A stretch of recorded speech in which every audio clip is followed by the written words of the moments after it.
Ya, Assalamualaikum warahmatullahi wabarakatuh. Selamat datang di Najib Indonesia. Benarkah perbedaan kalau di Indonesia, bayi lahir langsung mendapatkan tanggungan, tapi kalau di luar negeri, bayi lahir mendapatkan tunjangan?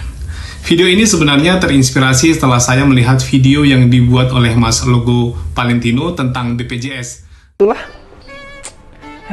di luar negeri, anak baru lahir dapat tunjangan.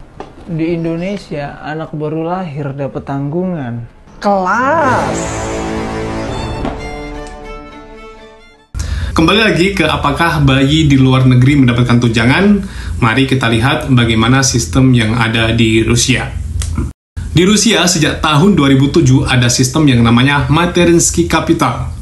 Materninsky Capital adalah tunjangan pemerintah yang tadinya diberikan hanya kepada anak kedua atau seterusnya. Tapi kemudian tunjangan ini juga bisa dimintakan untuk anak pertama.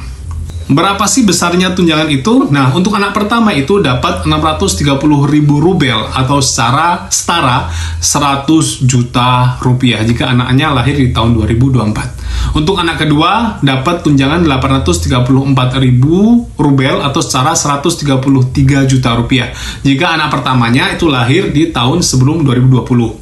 Atau tunjangan kedua itu dapat 203.000 rubel atau setara 32 juta jika anak pertamanya lahir tahun 2020 atau setelahnya.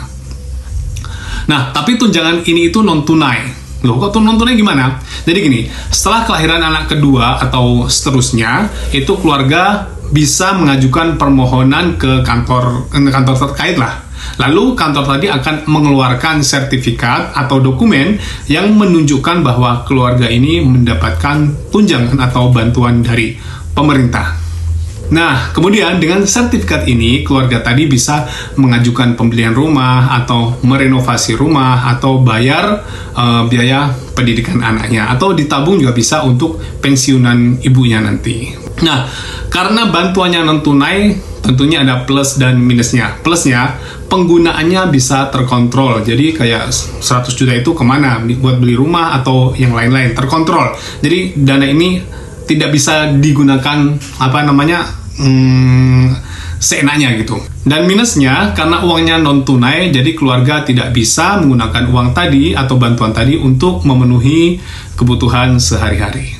Nah, program Materninsky Capital ini pertama kali diperkenalkan di Rusia pada tahun 2007 oleh Presiden Vladimir Putin sebagai bagian dari strategi untuk mengatasi tantangan demografis.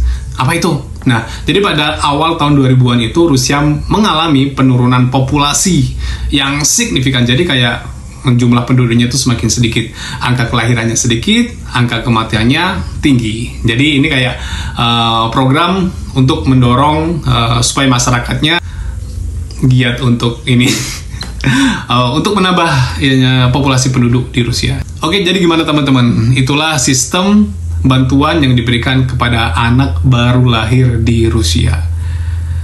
Tidak bermaksud untuk membanding-bandingkan, tapi gimana menurut teman-teman? Terima kasih, dan jangan lupa subscribe untuk informasi tentang Rusia dan sekitarnya. Saya Najib, dan Assalamualaikum warahmatullahi wabarakatuh.